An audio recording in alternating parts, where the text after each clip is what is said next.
আসসালামু আলাইকুম সবাইকে। আমরা যখন বাংলাদেশে থাকি বা আমরা যখন বাংলাদেশে অবস্থান করি, আমরা আমাদের দেশের নামে অনেক কমপ্লেন আছে। আমার বাংলাদেশে এটা নাই, বাংলাদেশে ওটা নাই, বাংলাদেশে এটা হইলে ভালো হইতো, এটা হইলে ভালো হইতো। সিঙ্গাপুরে যখন আমি একখান থেকে অন্যখানে গিয়েছি, এখানে গ্রাব নামে উবারের মতো একটা সফটওয়্যার ইউজ করতে হয়। তো আমি প্রায় সময় দেখতাম যে এখানে যারা গাড়িগুলো চালাচ্ছেন তাদের বেশিরভাগের বয়সই 60 থেকে 65-র উপরে। তো র্যান্ডমলি আমি অনেকে একই ধরনের প্রশ্ন করার চেষ্টা করেছি যে আপনি এই বয়সে কেন গাড়ি চালাচ্ছেন, এই বয়সে তো আপনার পরিবার পরিজনদের সাথে থাকার কথা।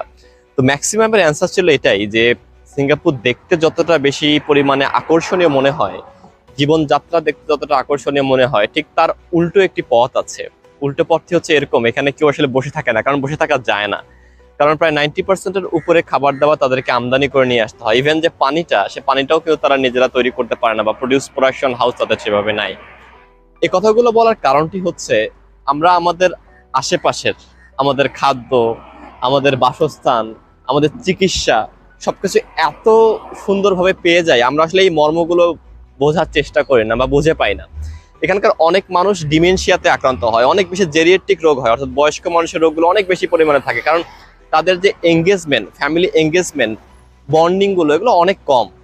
কিন্তু সেই তুলনায় আমরা অনেক কিছু পাই যেগুলো আসলে হয়তো অনেকেই অনেক কিছু ভাবে মনে করে যে ইস, আমি তো এই জিনিসগুলোকে পেয়ে যেতাম।